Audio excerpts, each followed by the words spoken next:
तो जब इंसान के अंदर इंसानियत खत्म हो जाती है, जब पुलिस का खौफ निकल जाता है, जब संसार से मोह नहीं रह जाता है, तो वो बन जाता है क्रिमिनल और जुर्म की दुनिया में अपराध के काले पन्नों पर अपना नया आधार कार्ड बनवा लेता है, जिसका पता कई अपराध से गुजरते हुए आखिर में जेल होता है। जुर्म के अनोखे अफसाने हैं और अंग्रेज और खौफनाक वारदात की खून से सनी तस्वीरें जो आपके रोंगटे खड़े कर देंगी। लेकिन हमारा मकसद सनसनी फैलाना नहीं बल्कि आपको सावधान करना है। कहीं कातिल आपके आसपास तो नहीं? तो आज फिर हाजिर हूं मैं सुरभि राजपूत, सनसनी से भरी कई वारदातों के किस्सों को लेकर, जो कराएंगे आपका सच से सामना और रूबरू कराएंगे आपको दुनिया की सच्चाई से। हम आपको दिखाएंगे जुर्म से जुड़ी हर खबर, क्योंकि आपके हर तरफ घूम रहे हैं क्रिमिनल। तो हो जाइए तैयार और खोल लीजिए आंख कान। तो सबसे पहले अब नजर डालेंगे पहली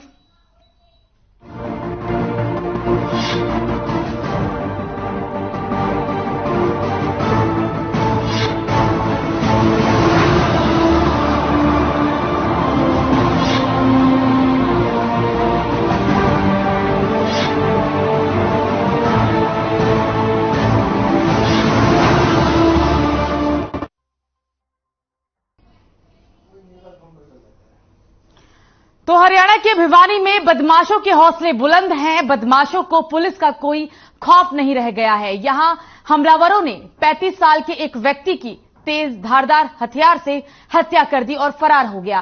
क्या है मामला, देखिए इस रिपोर्ट में।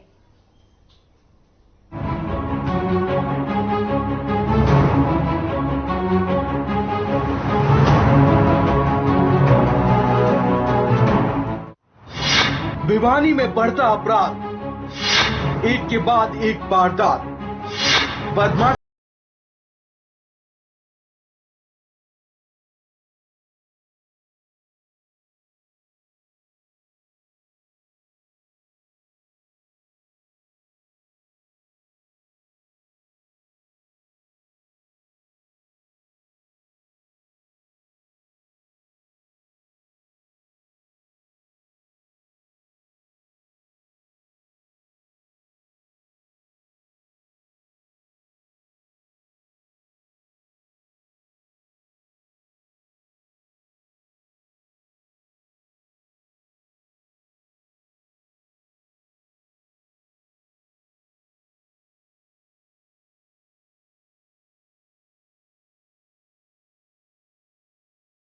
तो अपने घर चले गए। उसके बाद ये घटना हुई है। रात को 10:30 के बाद की घटना है ये। और इसमें 11 बजे इसने फ़ोन करने की कोशिश की एक लेडीज़ को, जो इसके घर काम करती थी। उससे बात करने के उसने फ़ोन नहीं उठाया। तो सुबह पता चला, ये सुबह 8 बजे वो चाय पानी के लिए पूछने के लिए आई थी यहाँ पे। उसके बाद पता चला तो ये मृत मिला, वहाँ पे सिर में चोट थी। परिजनों ने बताया कि मृतक युवक अजीत घर पर अकेला ही रहता था और वह गांव में ही खेतीबाड़ी का कार्य करता था। बुधवार को भी वह घर पर ही अकेला था और उसके दोस्त भी करीबन 10 बजे तक उसके पास थे। सुबह जब नौकरानी चाय देने के लिए आई तो उसने अजीत को मृतक अवस्था में देखकर परिवार को सूचना दी। मृतक के सिर पर चोट के निशान थे और वह सोई हुई अवस्था में था और अजीत का परिवार तोशाम में रहता था। मृतक युवक की गांव में किसी से कोई आपसी रंजिश नहीं थी। सोई हुई अवस्था में था। उसके बाद ये पड़ोसी ने को खबर की उसने। उसके बाद इसको देखा तो मृत मिला था। और उसके बाद पुलिस को भी इन्फॉर्म किया गया। तो फिर मौके पर पुलिस अब जांच कर रही है। 40 वर्ष इसके भी, इसकी मम्मी है, इसके भाई हैं जो तुसाम रहते हैं। इसका भाई तुसाम बिजली रोड में गाड़ी लगा रखी है, वो वहां रहता था। ये अकेला ही रहता था घर पर। सूचना पाकर मौके पर पहुंचे बबानी खेड़ा थाना प्रभारी ने बताया कि उन्हें सिपा निवासी अजीत की हत्या की सूचना मिली थी। मृतक के भाई के बयान पर पुलिस ने शिकायत दर्ज कर आगामी कार्रवाई शुरू कर दी है। युवक की हत्या के कारण अभी स्पष्ट नहीं हो पाया है, तो वहीं पुलिस ने हत्या की शिकायत दर्ज कर ली है और शव को पोस्टमार्टम के लिए भेज दिया है। आगे की कार्रवाई की जा रही है। अजीत सिंह है, जो यहाँ के शिपर गांव के निवासी हैं। तो रात को उनकी हत्या हुई है, जिसमें उनके भाई ने कंप्लेंट दी है और हमने इसमें मुकदमा दर्ज करके जांच शुरू की है। कहीं ना कहीं देखा जाए तो अपराधियों पर कमर तोड़ कार्रवाई करने वाली पुलिस बदमाशों के आगे नतमस्तक होती नजर आ रही है। युवक को गहरी नींद में सुलाने वाले अपराधियों के साथ साथ पुलिस भी उतनी ही गुनहगार है जो अपराध पर अंकुश लगाने में नाकाम साबित हो रही है। लगातार बढ़ते अपराध से लोग डर के साए में जीने को मजबूर हैं। जिले में बढ़ती वारदातों ने पुलिस के साथ साथ लोगों की नींद उड़ा दी है। बेखौफ अपराधी जिले में लगातार वारदातों को अंजाम देते हुए नजर आ रहे हैं और पुलिस बस वारदात के बाद कार्रवाई की बात कहती हुई नजर आ रही है। अब देखना होगा कि आखिर पुलिस मामले में क्या कुछ कार्रवाई करती है। भिवानी से दीपक मुट्रेजा की रिपोर्ट।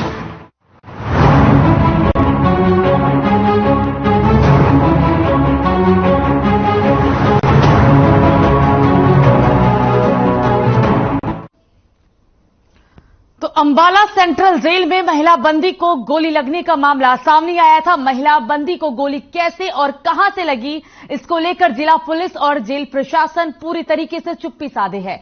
डॉक्टरों का कहना है कि महिला के पांव में गोली लगी थी, जिसे निकाल दिया गया है। महिला की हालत स्थिर है।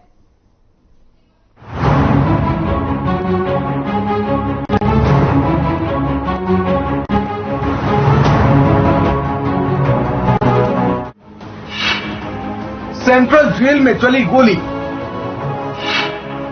महिला कैदी के पैर को बनाया निशाना। गोली कैसे चली, किसने चलाई, जेल प्रशासन ने क्यों साधी है चुप्पी। अंबाला सेंट्रल जेल में महिला बंदी को गोली लगने का मामला मिस्ट्री बनकर रह गया है। जेल प्रशासन और जिला प्रशासन ने इस पर चुप्पी साध रखी है। महिला बंदी को जेल में गोली कैसे लगी, कहां से लगी और किन परिस्थितियों में लगी, इसकी जानकारी जेल प्रशासन देने को तैयार नहीं है। या यूं कहें कि गोली कैसे चली किसी को पता नहीं है। एसपी जेल संजीव कुमार ने गोली चलना स्वीकार किया है और कहा कि गोली महिला बंदी को लगी है, लेकिन कैसे लगी कोई बताने को राजी नहीं है।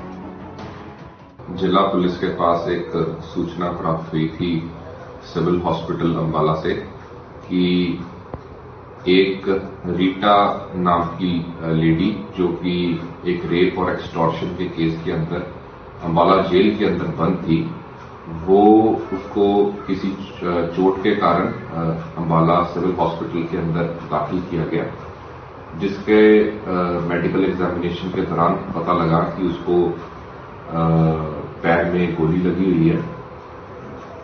इस इंसिडेंट के ऊपर बलदेव नगर पुलिस स्टेशन द्वारा एफआईआर लॉन्च करके तफ्तीश की जा रही है। महिला बंदी के पांव में गोली लगने का मामला अब तूल पकड़ता जा रहा है। गोली लगने के बाद कैदी को सिविल अस्पताल में भर्ती कराया गया है, जहां पर महिला बंदी का इलाज किया गया है। लेकिन गोली कैसे लगी, किसने चलाई, किसी को कुछ नहीं पता है। वहीं एसपी जेल संजीव कुमार ने फोन पर हुई बातचीत में स्वीकार किया कि गोली तो महिला बंदी को लगी है, लेकिन गोली जेल के किसी हथियार से नहीं चली है। 35 ईयर फीमेल, ये हमारे पास जेल से कुछ वहाँ जेल के जो पुलिस अधिकारी हैं वो लेके आए थे। तो उन्होंने हमारे को पहले बताया कि उनके पैर में एक लैसिडेटेड वुंड है, गिरने से चोट लग गई।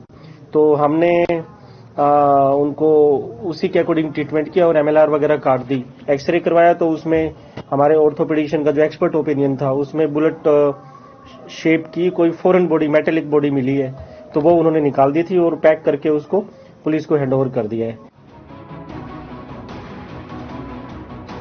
गोली लगने के बाद जेल प्रशासन और जिला पुलिस का जेल में चेकिंग अभियान जारी है। सूत्रों से मिली जानकारी के अनुसार गोली जेल के बाहर से चली है और किसी बड़ी बंदूक से ये गोली चली है। यदि नजदीक से चलाई जाती तो गोली पैर के आर पार हो जाती। फिलहाल महिला बंदी की हालत ठीक है और उसका इलाज चल रहा है। वहीं डॉक्टरों ने बताया कि महिला बंदी को लाया गया तो उन्हें ये नहीं बताया गया था कि महिला को गोली लगी है। उन्होंने बताया कि महिला बंदी गिरने से चोटिल हुई है।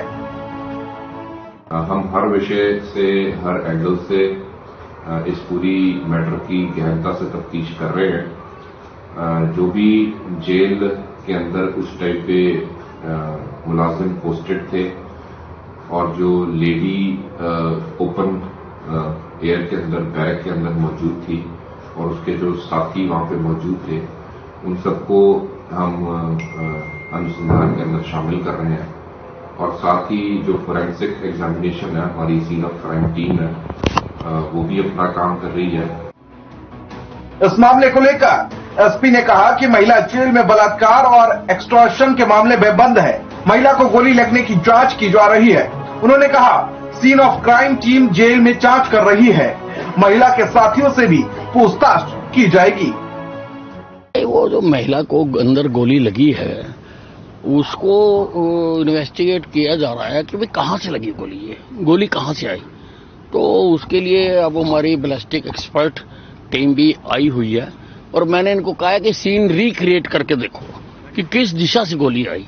उसी महिला को यहाँ अगर वो ठीक हो गई हो अस्पताल में तो लाकर देखा जाए कि गोली किस डायरेक्शन से आई और उस डायरेक्शन से कैसे आ सकती है ये देखना चाहिए। दूसरा, सारी जेल की मैंने सर्च करने के लिए कहा है क्योंकि ये बड़ा संगीन मामला है कि पता ही नहीं लग रहा कि गोली कहाँ लगी और आफ्टर गोली तो आई है। हरियाणा के गृह मंत्री अनिल विज ने अंबाला सेंट्रल जेल में पहुंचकर महिला बंदी के पैर में गोली लगने के मामले में स्वयं क्राइम सीन को रिक्रिएट किया है। गृह मंत्री ने जांच टीम को भी क्राइम सीन को रिक्रिएट करने और जेल में भी जांच के निर्देश दिए हैं। वहीं पत्रकारों से बातचीत के दौरान विज ने कहा कि यह केस चुनौतीपूर्ण है मगर हमारी पुलिस इसे हल करने में लगी हुई है। अब देखना ये होगा कि पुलिस कितनी जल्दी इस पहेली को सुलझा पाएगी और क्या कुछ इसमें निकलकर सामने आएगा।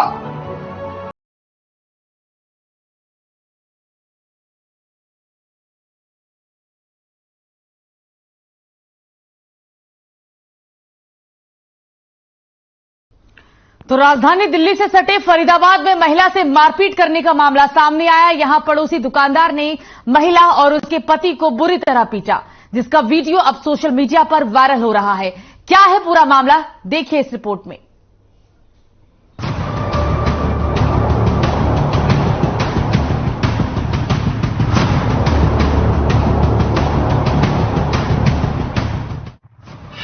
दुकान की लड़ाई मारपीट पर आई। पति को पीटा, महिला को बाल पकड़कर घसीटा। फरीदाबाद में मानवता हुई शर्मसार, महिला के साथ दुराचार। दुकानदार की दबंगई, क्या है वारदात की सच्चाई। कहते हैं नारी तो नारायणी है। शास्त्रों में महिला को आदर भाव देने का जिक्र किया गया है, लेकिन हमारे समाज में उसी नारायणी रूपी नारी को अपमानित किया जा रहा है। इतना ही नहीं, नारी के साथ मारपीट भी की जा रही है। मामला राजधानी दिल्ली से सटे फरीदाबाद का है, जहां सेक्टर 16C सब्जी मंडी में एक पड़ोसी दुकानदार ने महिला दुकानदार के साथ बदतमीजी की। उसे भद्दी भद्दी गालियां दी गई। इतना ही नहीं, महिला के साथ मारपीट भी की गई। अब इसका वीडियो सोशल मीडिया पर जमकर वायरल हो रहा है। आए भाई फेरी पैसे और उनने प्रेमपाल ने हमारी दुकान पर सब फेंक दी उठा के और मैडम का हाथ छोड़ दिया। फिर मैं गया बचाने तो उन्होंने मुझे हाथ छोड़ा। कौन है ये मारपीट करने वाले? क्या प्रेमपाल। किस चीज को लेकर विवाद था? किस लिए मारपीट हुई? क्या था? दुकान के ऊपर जगह दुकान मैंने मोल ले ली है। महिला सब्जी मंडी में दुकान लगाती है और पड़ोसी दबंग दुकानदार उस पर दुकान खाली करवाने का दबाव बना रहा था।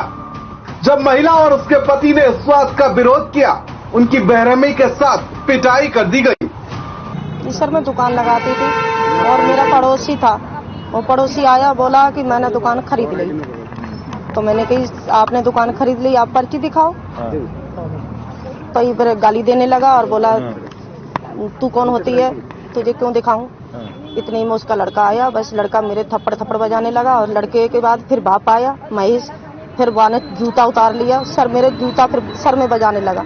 जब मेरे पति बचाने के लिए आए तो बस फिर मेरे पति को दबा लिया। कितने दिन? आरोपी ने अपनी दुकान का किराया भी मार्केट कमेटी को नहीं भरा था, जिसके चलते मार्केट कमेटी ने वो दुकान महिला को किराए पर दे दी थी।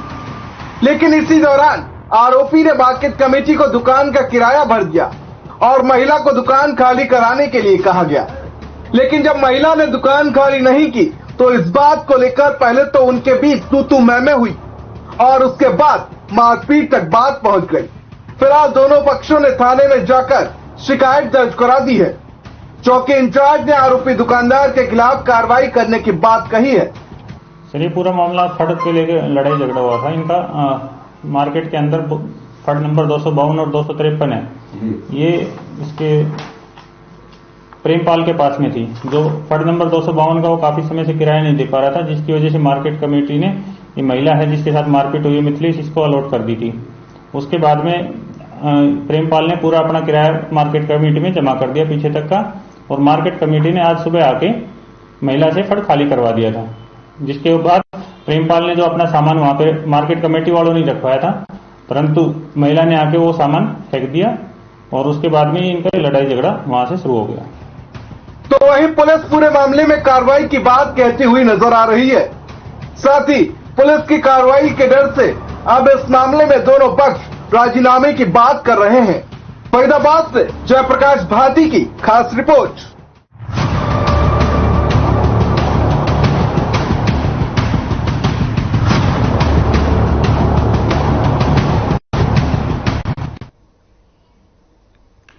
तो साइबर सिटी गुरुग्राम के शक्ति नगर की, जहां प्रशासन ने गैंगस्टर बिंदर गुर्जर के साम्राज्य पर कार्रवाई की।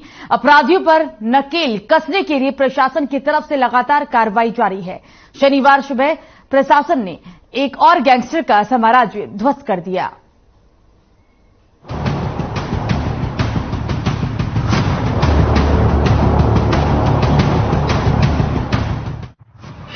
गुरुग्राम में गैंगस्टर पर कार्रवाई, संपत्ति पर चला पीला पंजा,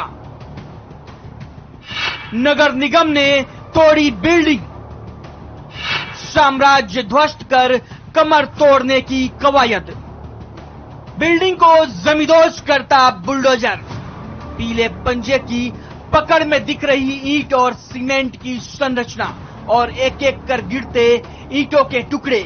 यह मंजर है साइबर सिटी गुरुग्राम के शक्ति नगर का, जहां प्रशासन ने गैंगस्टर बिंदर गुर्जर के साम्राज्य पर कार्रवाई की है। अपराधियों पर नकेल कसने के लिए प्रशासन की तरफ से कार्रवाई लगातार जारी है। भारी पुलिस बल की मौजूदगी में नगर निगम की टीम ने 4-8 मरला मॉडल टाउन में ये कार्रवाई की है। निगम अधिकारियों की माने तो गैंगस्टर ने अवैध रूप से ये संपत्ति बनाई थी।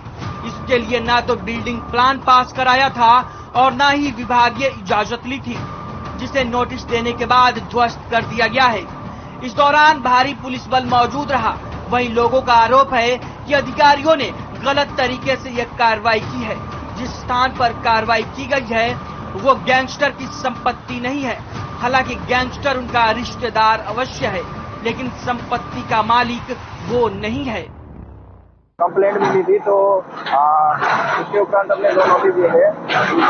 इनकी तरफ से कोई हमारे पास लिखित में जवाब नहीं आया इनका नोटिस का, तो कार्रवाई ज्वाइंट कमीशन द्वारा कार्रवाई अमल में लाई जा रही है। क्या कहेंगे गैंगस्टर की प्रॉपर्टी के क्या या फिर क्या हमारे तो सब बराबर जो भी इलीगल स्ट्रक्चर होते हैं वो हमें डेमोलिशन होते हैं। दरअसल जिला प्रशासन शक्ति नगर में स्थित एक संपत्ति पर कार्रवाई करने के लिए नोटिस दिया था। निगम अधिकारियों की माने तो ये संपत्ति गैंगस्टर बिंदर गुर्जर की है, जिसने अवैध तरीके से ये संपत्ति बनाई है, जिसके बाद ये कार्रवाई की गई। वहीं गैंगस्टर बिंदर गुर्जर के भतीजे सागर की माने तो उन्हें एक नोटिस दिया गया था, जिसके बाद निगम को जवाब भी दिया गया था।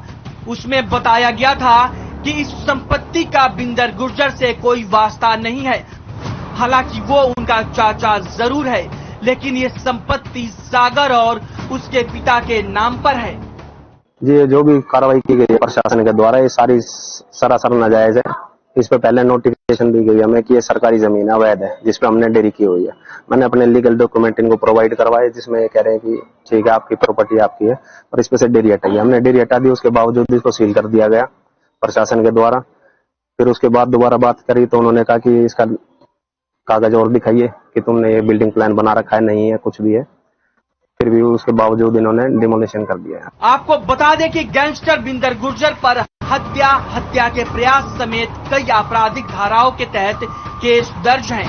पिछले दिनों गैंगस्टर संदीप गाडोली के साल 2016 में मुंबई में हुए एनकाउंटर के मामले में उसे मुंबई पुलिस ने गिरफ्तार किया था, जिसके बाद से वो जेल में ही बंद है। ऐसे में प्रशासन इन गैंगस्टर्स की कमर तोड़ने के लिए उनके द्वारा बनाई गई संपत्ति को ध्वस्त कर रहा है। इससे पहले प्रशासन गैंगस्टर कौशल और सुबेग गुर्जर के खिलाफ भी कार्रवाई कर चुका है।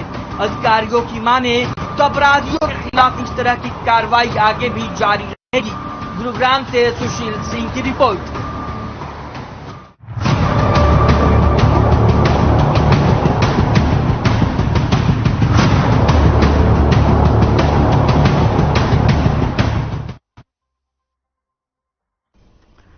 तो रेवाड़ी पुलिस ने ऐसे शातिर बदमाशों को गिरफ्तार किया जो फिरौती और रंगदारी के लिए व्यापारियों में खौफ पैदा करना चाहते थे, लेकिन इनकी बदकिस्मती समझिए कि इनका शौक पुलिस ने पूरी तरह से उतार दिया है। क्या है पूरा मामला, हमारे इस खास पेशकश में देखिए।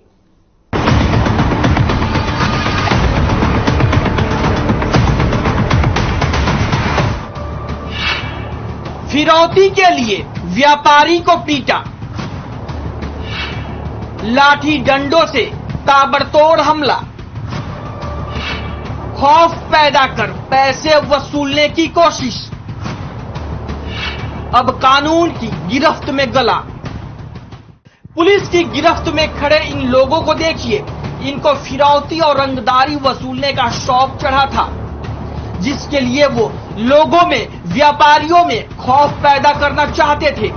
इनकी इसी शौक या यूं कहें सगल का शिकार एक फल व्यापारी बन गया और ये लोग उस पर जानवरों की तरह टूट पड़े। सीसीटीवी में कैद इन तस्वीरों को देखिए, किस तरह का वहसीपन ये लोग एक व्यापारी और उसके यहाँ काम करने वाले लोगों के साथ दिखा रहे हैं। रेवाड़ी के मोहल्ला गुड़िया सराय निवासी पपीता व्यापारी दीपक की बिटवाना मंडी में पपीते की दुकान है, जिससे इन बदमाशों ने फिरौती मांगी थी, लेकिन दीपक ने इसका विरोध किया।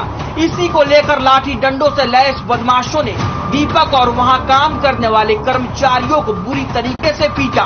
तस्वीरों को देखकर आप भी अंदाजा लगा सकते हैं कि व्यापारी पर हमले के वक्त ये बदमाश सिर्फ और सिर्फ उसे पीटने पर ध्यान दे रहे थे। इन्हें इस बात से कोई फर्क नहीं पड़ रहा था कि इनके हमले में व्यापारी और उसके यहाँ काम करने वाले लोगों को कितनी चोटें आ रही हैं, कहां चोटें आ रही हैं और किस तरीके से चोटें आ रही हैं।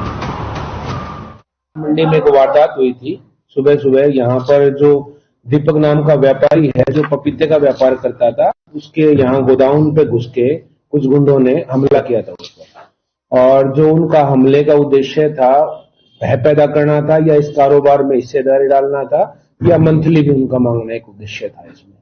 तो इस संदर्भ में हमारे जो एसपी रेवाड़ी हैं उनके दिशा निर्देश में हमने टीमें गठित की थी दोषियों को पकड़ने के लिए, और 24 घंटे के दौरान हमने 3 दोषियों को पकड़ लिया, जिनमें से एक का नाम दिनेश है, एक का नाम सुमित है, एक का नाम अजय है। इसमें एक तो यहाँ का बार गुजर का रहने वाला जो दिनेश है और जो अन्य 2 व्यक्ति वो आसोदा गांव के रहने वाले हैं जो बहादुरगढ़ के पास है। वारदात की जानकारी मिलते ही डायल 112 मौके पर पहुंची, लेकिन तब तक बदमाश वहां से फरार हो चुके थे। पुलिस ने घायल अवस्था में व्यापारी दीपक को रेवाड़ी के निजी अस्पताल में भर्ती कराया, जिसके बाद मॉडल टाउन थाना पुलिस ने मामले में शिकायत दर्ज की और सीसीटीवी फुटेज के आधार पर बदमाशों का पहचान करने में जुट गई। बदमाशों की गिरफ्तारी के लिए टीम का गठन किया गया और आखिरकार पुलिस इन बदमाशों तक पहुंच गई। पुलिस ने गिरफ्त में आए बदमाशों का जब रिकॉर्ड खंगाला तो पता चला कि इन पर पहले से भी आपराधिक मामले दर्ज हैं। तो इनकी जो संलिप्तता हमें इसमें मिली है, इसमें हमें वीडियो फुटेज भी मिली थी, और जो इनके अन्य जो साथी हैं, जो दोषी हैं, वो अभी भागे हुए हैं। उनके पकड़ने के लिए अभी प्रयास जारी, हमारी टीमें लगी हुई हैं। जो दोषी हमने पकड़े हैं आज इनका हम कोर्ट से रिमांड लेंगे और रिमांड के दौरान इसमें जिसकी भी संलिप्तता आएगी उनको बहुत जल्द गिरफ्तार किया जाएगा। वारदात के 24 घंटों के अंदर ही पुलिस ने बदमाशों को काबू करने में कामयाबी हासिल कर ली, लेकिन जिस तरीके से इन्होंने वारदात को अंजाम दिया उससे साफ तौर पर दिखा कि इन्हें ना तो पुलिस का कोई खौफ है, ना ही कानून की कोई कद्र। अपराध की दुनिया में कदम रखने के बाद ये इस कदर अंधे हो चुके हैं कि किसी को भी मारना पीटना इनके लिए कोई बड़ी बात नहीं है। तभी तो व्यापारी पर ये इस कदर टूट पड़े जैसे कोई इंसान ना हो। फिलहाल पुलिस ने बदमाशों को गिरफ्तार तो कर लिया है, लेकिन अब देखने वाली बात यह होगी कि पुलिस इनके और साथियों तक कब तक पहुंच पाती है और पीड़ित व्यापारी को कब तक न्याय मिल पाता है। रेवाड़ी से चैन सिंह की रिपोर्ट।